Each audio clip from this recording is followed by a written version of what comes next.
All right. And that's all we have for class today. Drive safely, stay warm. No, I'm just kidding. I understand the mic was off, so what I was showing is I was reviewing the use of the media query. All right. So different mobile devices, some of them identify themselves as handheld, some of them identify as screen.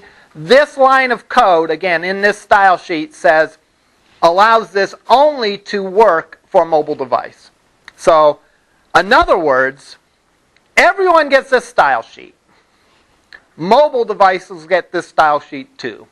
And your mobile device, if you identify yourself as a handheld, or you identify yourself as a screen that is 480 pixels wide or less. That's why if we look at this on the phone, we see that that picture doesn't appear. Because if you recall, the difference in the style sheets, the thing in the mobile style sheet, was that I said that I did not want to display that image. So the mobile style sheet has this in to say, don't display the image. Since, of course, that media query doesn't apply to desktop devices or desktop screens, that style sheet is ignored and we do see the image. All right. The rest of it, the columns and the floating and all that, is baked into the original style sheet, so that's why we get something like that. Now we can certainly do more than this if we wanted to. All right? And we'll talk about that in a minute. One little catch here is that even though that image isn't displaying, it's actually downloading. All right? So it's downloading, it's just not being displayed to the mobile phone. So depending on the kinds of images and all that, this might not be the approach that you want to take. All right? There's other ways to do it. But we can keep it from displaying by doing the style display of none. We finally gotten installed on this machine the emulator, the Opera mobile emulator, which is really nifty because it allows us, without having a mobile device, to emulate mobile web browsing. So if we click on it, it will ask us what device we want to emulate. And then we can simply drag the web page onto the emulator and it will display it as though it's being displayed on that device. So, for example, I will pick sort of a low-end one. Yeah, there's a very low-end. HTC Tattoo. Very small screen. The first time you run the mobile emulator, you'll have to click Accept to accept the terms. After that, you should be okay. You can either type in the address of a web page, or you can simply drag your web page onto the emulator. So let me go and drag the responsive page over there. And you'll notice that as we look at this, we don't get the image.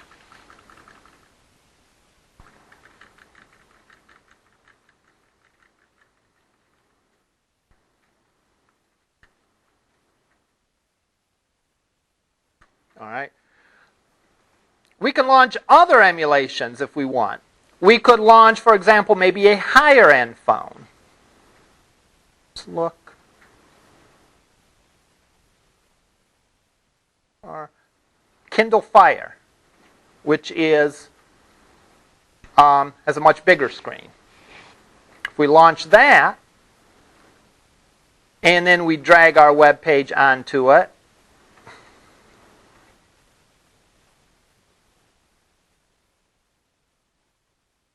we don't get the image. Why don't we get the image? Well, because it identified itself as being handheld. So we don't get it. Let's play around with some of these and we can come to some interesting conclusions here. Let's open up this guy. All right. Also don't get the image. I thought there was one on which I did get the image. Let's try. That's a Motorola Zoom. Let's try that. All right, there I get the image. Why do I get the image on this? Because apparently the Motorola Zoom doesn't identify itself as a handheld, it identifies itself as a screen. And because the screen is wider than 480 pixels, it treats it just like a regular display would, a regular computer display would. All right? So it all comes down to that media query. One of the two things has to happen for that second style sheet to apply. One of the things is that the browser has to identify itself as being a handheld browser. The second thing is if the screen is narrower than 480 pixels.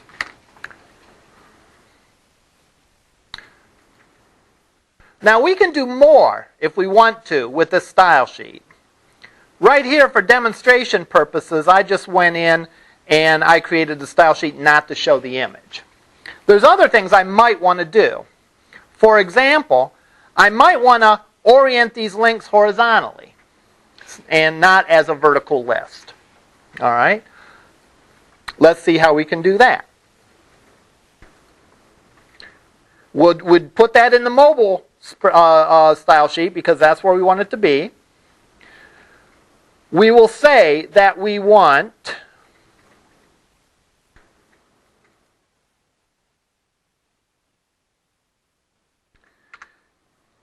in the nav section, we can say we want LIs to be display inline. Remember that you have two kinds of elements. You have inline and block elements. Block elements are stacked on top of each other like list items normally are. If we change that display type to be inline, then they'll be side by side. So what this style rule says is, in my nav section, I want the LIs to be displayed inline. All right. So let's go and save that. And click refresh. And now they appear that way. All right. We could make that wider, that nav section wider, and say nav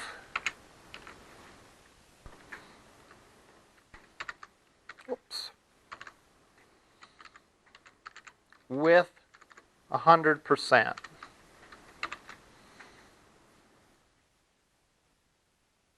Oops. And then we get that there. We could then play around by maybe adjusting the size of the text or whatever so that that went all the way across. All right? But now effectively we have two style sheets. We have one style sheet that has the rules that are common for everything. And then we have another, or let me rephrase that. We have one style sheet that is sort of our high-end style sheet. It's the everything. It's a display on the desktop monitor. We then have a second style sheet that takes away the stuff and alters the stuff specific to a handheld. So we got rid of the image, we changed the way the navigation looks, and we could change it really any way we wanted to. You know, we could change colors, we could change fonts, we could do anything that we wanted to with that. This is known as graceful degradation. All right? We start with a basic page and a style sheet, and then we create a second style sheet that takes away stuff, all right, from our page to make it work better in a mobile environment. All right? Questions about that? There's one other line of code that I put in here, and that is this, and that sets the initial scaling of it. And this keeps the ability to use the pinch to resize this, the particular code I have in there now.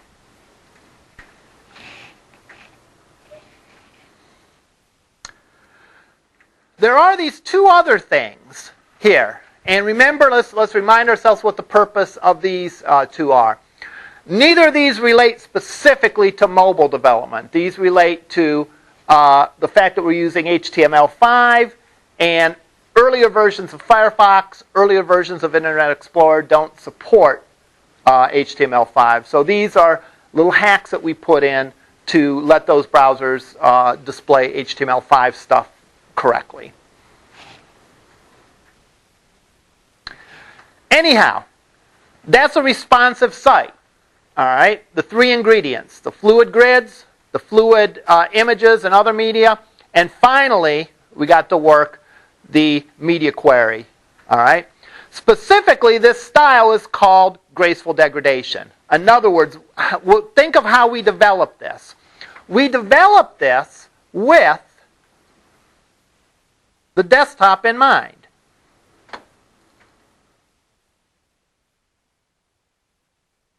We developed the full-blown site with the desktop in mind. Then we went and added a second style sheet, all right, to tweak it for a mobile experience. And realistically, that's probably how many mobile sites got created. People already had a desktop site, and they went in and sort of retrofitted them for a mobile version of the site by changing it to fluid grids, fluid media, putting in media queries for a mobile-only style sheet. So that's one approach that you can take, the graceful degradation approach. And that's probably a reasonable approach if you're starting out with a completed website and you have to retrofit it to work in a mobile environment. If you're developing something from scratch, though, you probably want to take a different strategy. And that strategy is known as progressive enhancement. All right? And I don't know if it's in a textbook or if I saw this online. Someplace gave a great explanation of progressive enhancement. All right?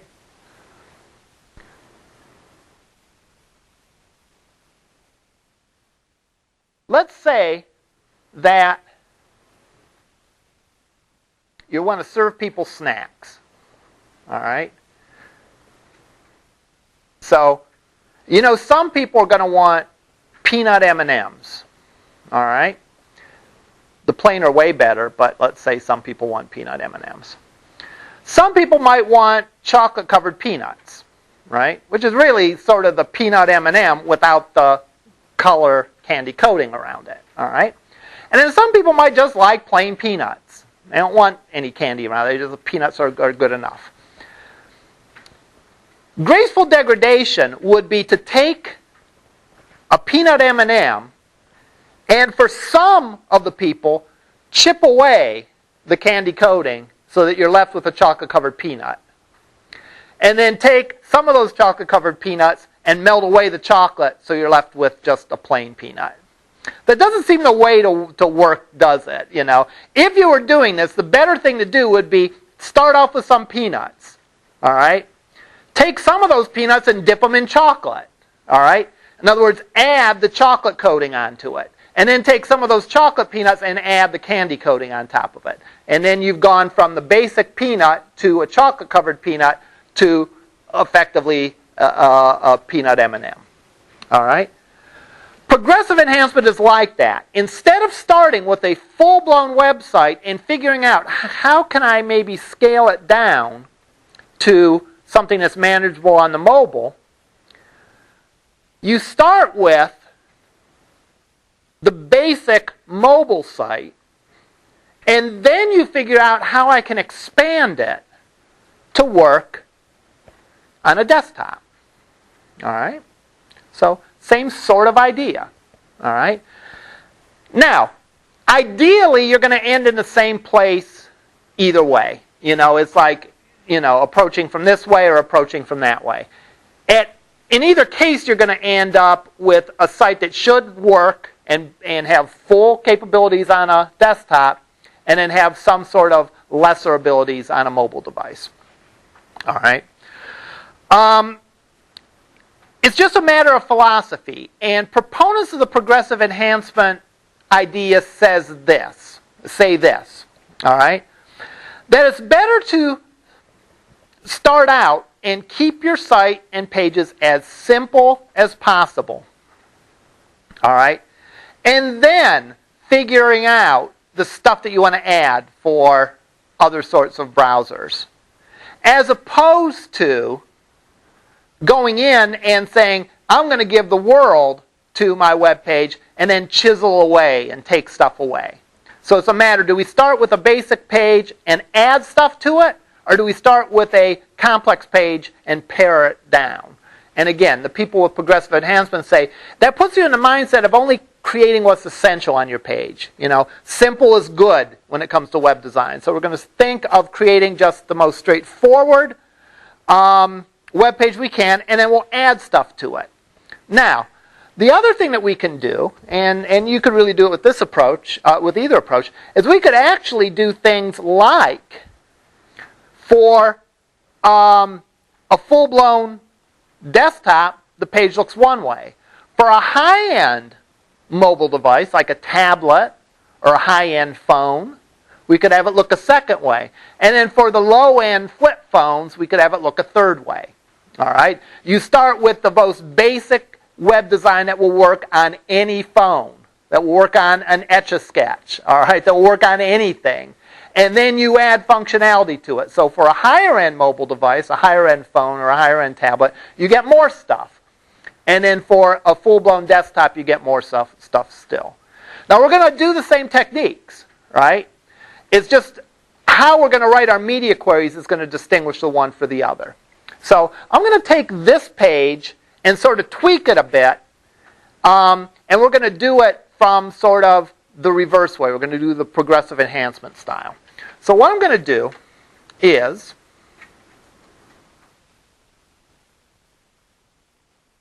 I'm going to start with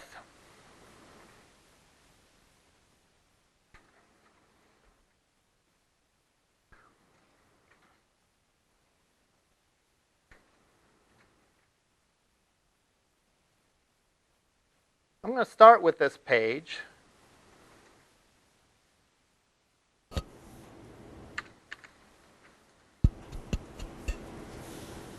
And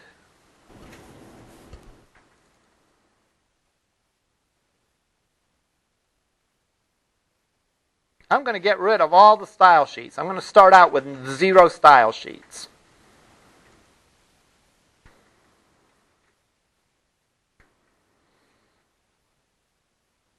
And I'm going to have my absolute lowest end version of this be a page that will work if not even CSS is supported.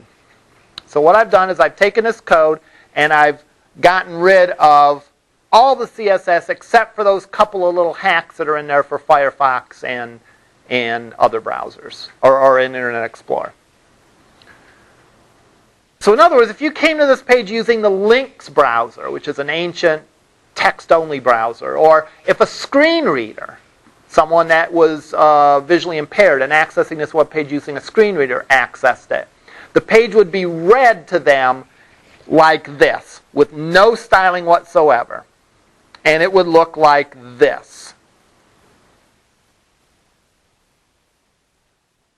That would be just the basic page. That's just HTML. It's structural HTML. We have our separate areas, our header area, our navigation area, and our content. And that's just the most basic, bare bones HTML that we can have. All right? So that's like the low end. We're now going to progressively enhance it. And we're going to say, okay, let's say we're doing a little bit higher end experience where someone's using a mobile phone that does recognize CSS. All right? Let's create a bare bones CSS for just the simplest sort of mobile devices. So, what we're going to do, though, is this will be sort of our baseline CSS. We'll then add stuff as we go into more and more extensive CSS, to more robust devices. So let's go in here, and I'm going to create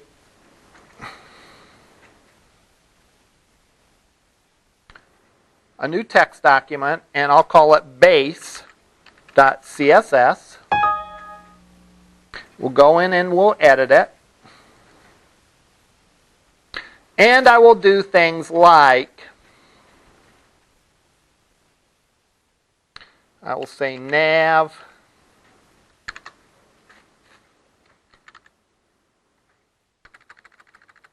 Let me look at the code here. We have a header, nav, and sections. I'll do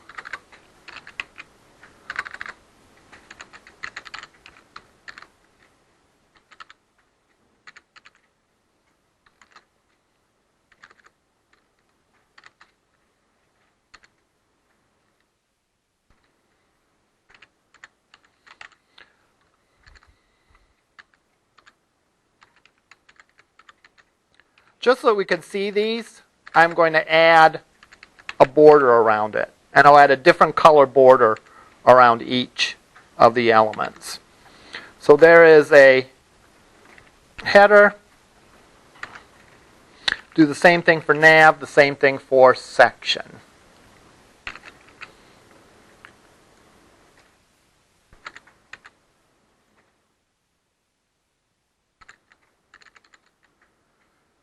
So here are my three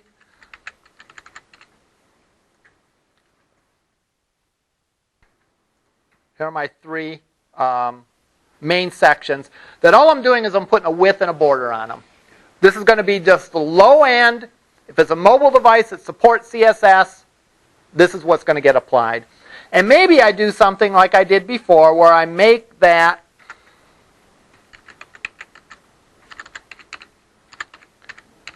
image invisible.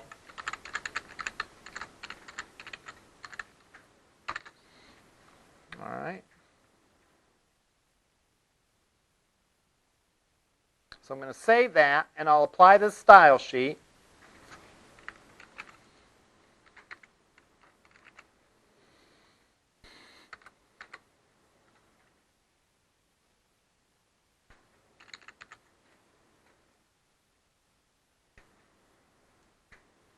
All right.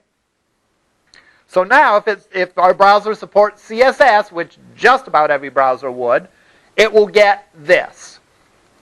So this will be our mobile, our sort of low-end mobile version. And there we notice we can see the different borders around the different things in a width of 100%. And as we make it bigger or smaller, makes that bigger or smaller. Now we could go and do something like this with the nav and say nav li display inline nav ul list style type none. That will get rid of the bullet points.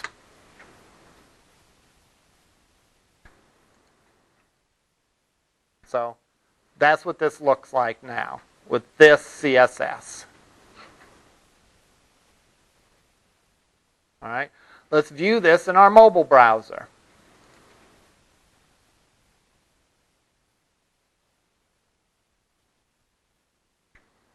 All right. Oops. For this particular thing, we have 2 rows of links. We could possibly play around with the size to get it to be on 1 row. All right. But again, looks the same on the desktop and on the mobile device. So we have the view with no CSS is, which is that initial view. We have the view that has a little bit of CSS in it for typical mobile devices. We could then go up incrementally in however many steps we want. All right. Now, though, we're going to use the additional CSS to add stuff to the page, not take stuff away. If you remember, with Graceful Degradation, we had one style sheet that was the desktop version, then our second style sheet was a mobile version that got rid of stuff. Here we have our base style sheet being the mobile, the most simple, the most bare bones, and our additional style sheet is going to add stuff in because we're using progressive enhancement. So let's go in and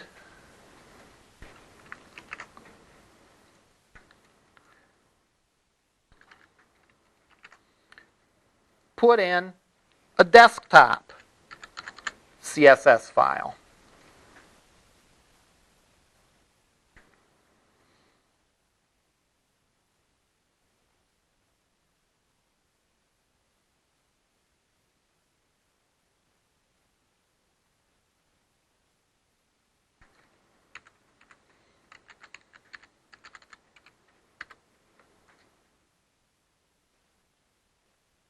All right.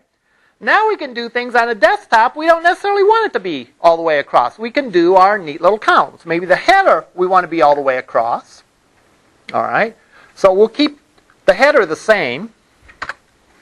Our navigation, maybe we want a width of only 20%.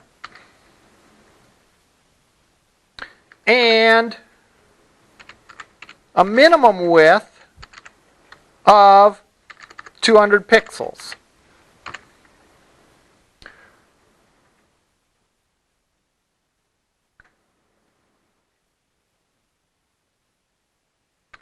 Our LIs, we want to display a block because we want this navigation to be vertically oriented. And we want each section to have the same thing. Get rid of the width of 100% and replace it with a width of 20%, minimum width 200 pixels. Or actually, let's make this 40 and this 40. No. 40 and... Well, let's make 30 and 30.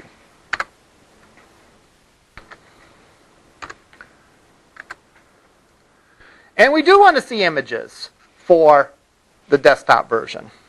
So I'll say display inline.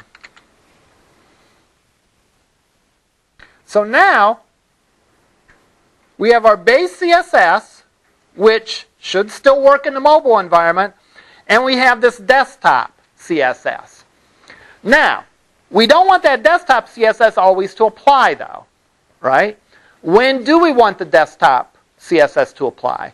Well, we want it to apply when we're on a desktop machine. How do we know we're on a desktop machine? Well, when we're on a screen, and the minimum width is 600 pixels or whatever we decide the minimum width of a desktop screen would be. So, I'm going to go up into this page and edit it. I'm going to copy the media query because I remember my history with media queries. And I'm going to go in here and I'm going to specify that this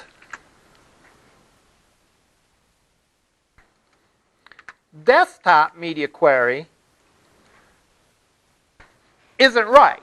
This media query would apply it only to mobile devices. I want to do the opposite. So I want to get rid of the handheld portion of it. And I want to say instead of the maximum device width 480, I'll say the minimum device width 481. In other words, bigger than 480. And now, if we go and view this, in our desktop browser,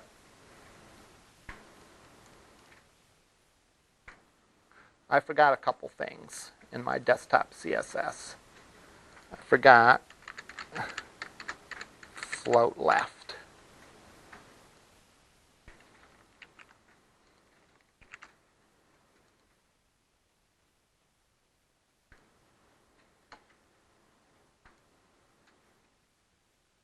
And I forgot to make the width of the image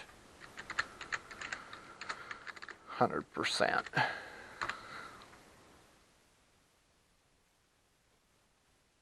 All right. So now, notice what we have is we have, on the desktop machine, we have this look, which is kind of getting back to how we had it originally. But we got to that from a different direction. We started with the basic, and then we said, on a desktop machine, add these things in. All right?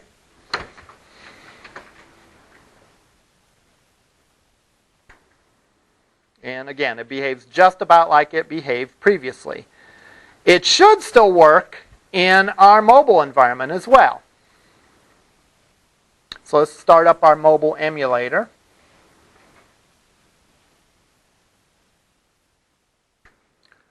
And let me drag our page onto it.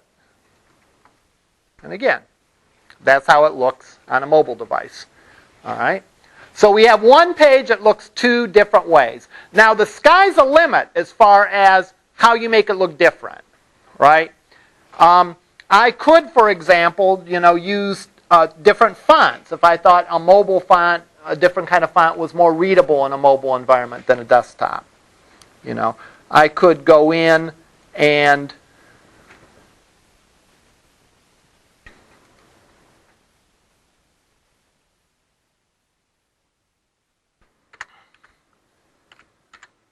on the base, I could say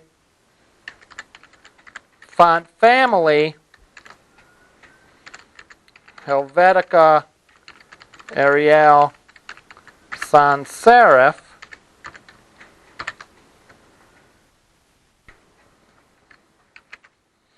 And on the desktop version, I could say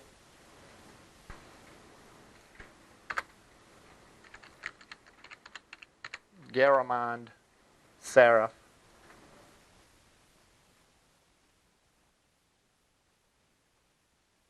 All right, there's the Garamond font and the mobile one. Notice the mobile has a sans serif font. The desktop has a serif font. So anything with this. We could put a background image on the desktop version. Let's go and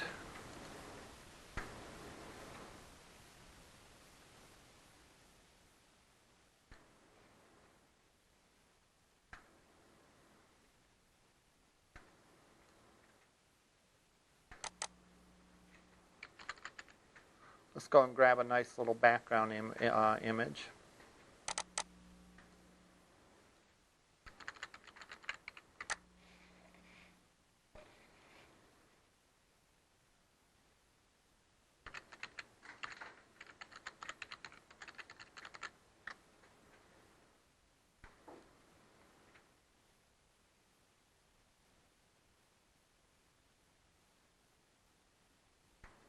There we can. There's actually a little background generator that we can go and we can generate a little background. Let's. Oh no, that's fine. I'll download this image.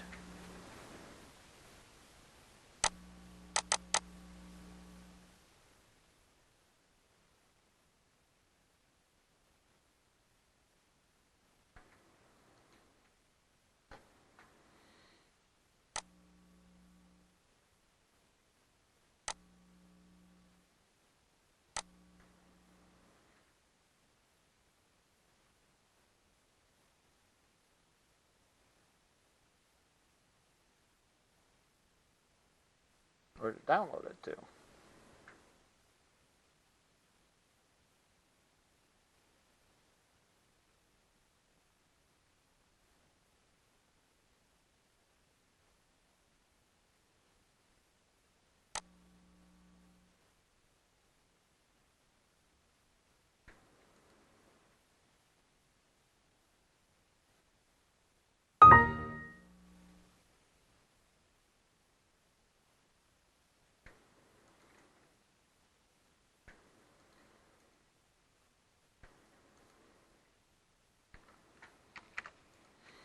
And we could do something like body background URL.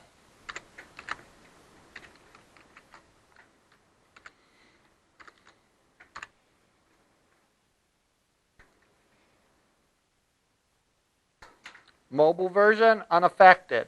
Desktop version, we get our pretty background, which is pretty in the sense that we can't read the text now. But you get the idea.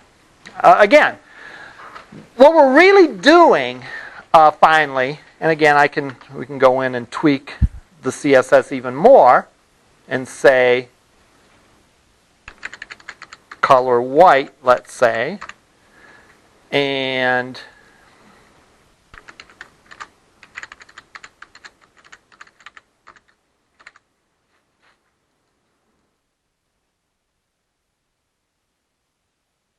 all right. It's a little better as far as readability. We can take the same HTML and really drastically make it look different simply by applying two style sheets to it. And again, I suppose it's mistaken when I say we're applying two different style sheets to it. There's one style sheet that we're applying in all cases. There's one style sheet that we are only applying under certain conditions. So if we look at our HTML page, we have this base that always gets applied and this desktop that only gets applied if this media query is met. And that media query, again, sort of written the opposite way than our previous media query, all right? Because we don't want to apply this in the case of a mobile, we want to apply it in the case of a desktop. Now, I could do more things still. I could, put different breakpoints in there for larger size phones. And, then it would apply, for a larger phone. Let's go and do that.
All right.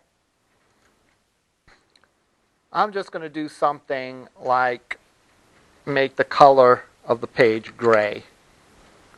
Make the background gray.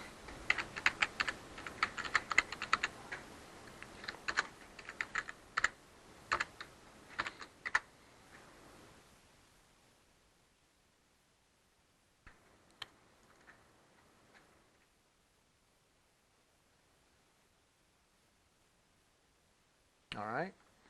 Let's see. Mobile.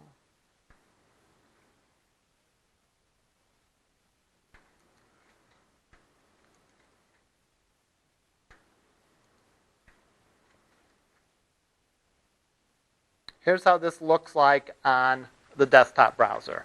Gets all three style sheets. All right. We don't see the background color of gray because the pattern is over top of it. Go on a low-end mobile device. One whose width is maybe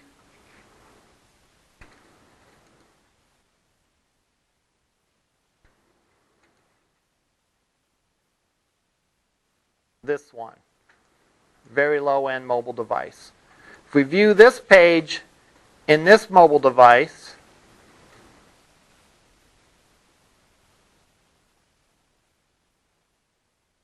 we just get the first style sheet and not the second or the third. Let's go and start up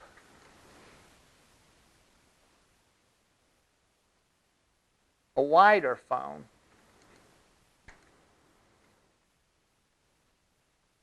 Do this one. And I'll go and I'll drag the phone, the code onto that. All right. We're still only getting the mobile, but I think I know what I need to do. I need to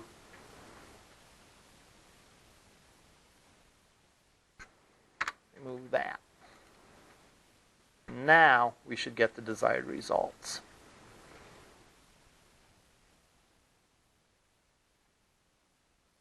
Or not.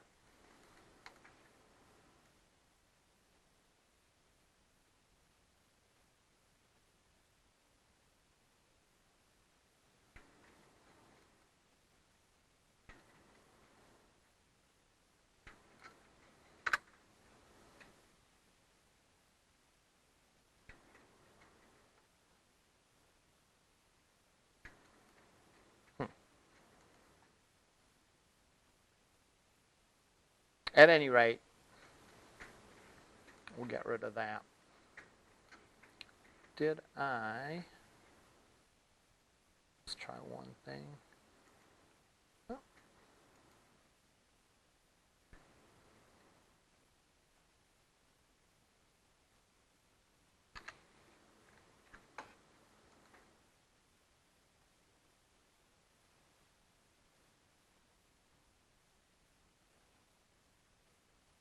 All right.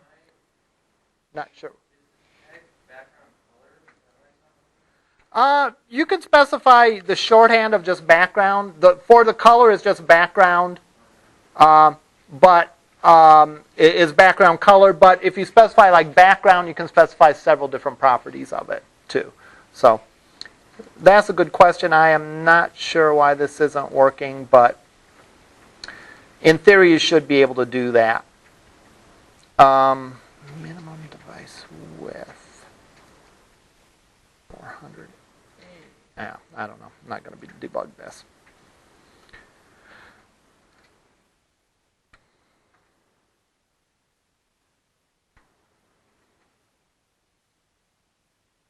The idea is, again, though, that we can have one web page look several different kinds of ways based on which style sheets get applied.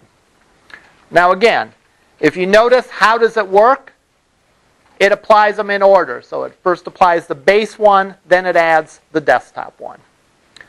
Now, as with everything, Internet Explorer is a bit of a fly in the ointment. All right? Let's view this page in Internet Explorer. Let me close everything down.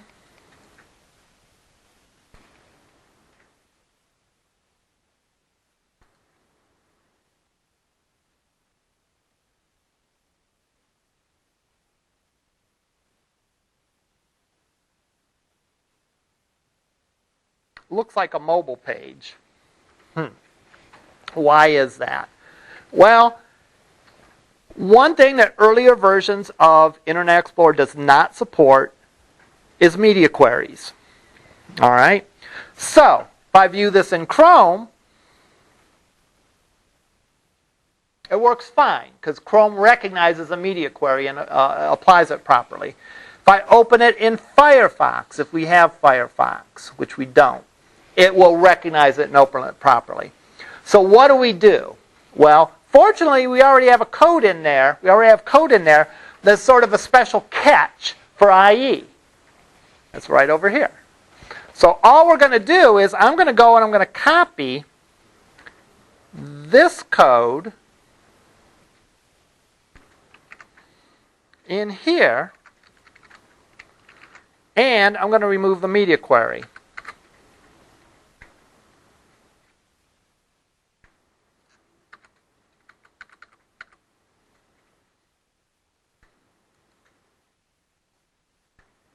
So, let's examine how this works. A mobile device. Mobile device will get that base style sheet. All right? It will not get this because the media query will fail. All right? On a mobile device. It's not a minimum device width of whatever it is. It's bigger than that. It will not get that style sheet from here either because you're not running Internet Explorer on there. This effectively is an if statement that says, in the case of running Internet Explorer, put these two things in my web page. If you're not running Internet Explorer, though, this stuff gets ignored. It's treated like an HTML comment. So, for a mobile device, this style sheet gets applied because it gets applied to everyone. This style sheet does not get applied because it doesn't pass the media query. This style sheet gets applied, but it really doesn't matter. All right, that's just a fix for Firefox. That has no effect on anyone else. These two scripts and style sheets don't get applied because you're not running IE. So the bottom line is effectively you get this style sheet if you're on a mobile device.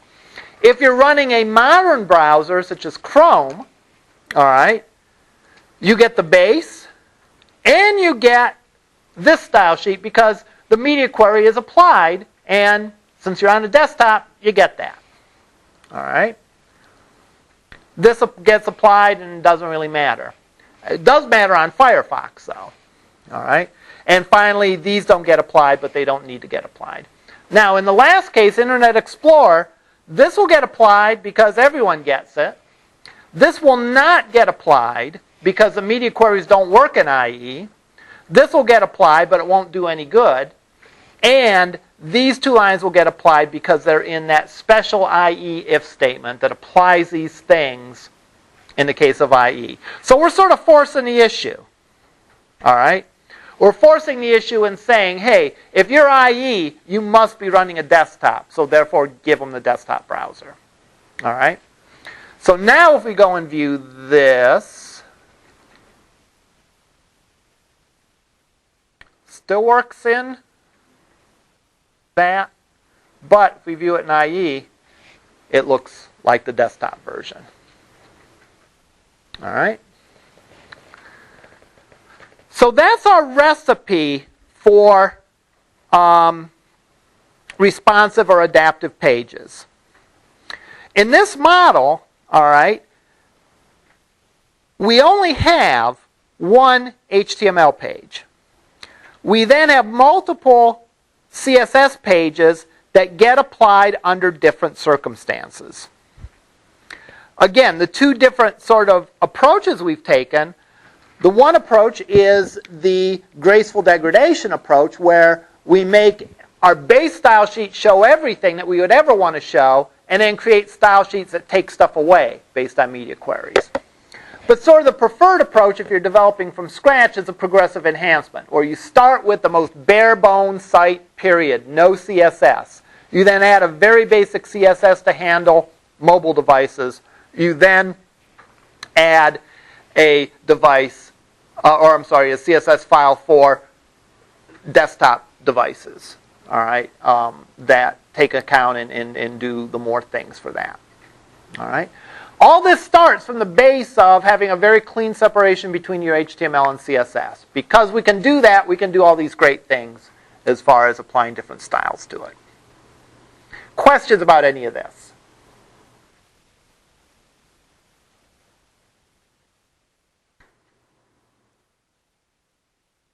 That's one technique you can take if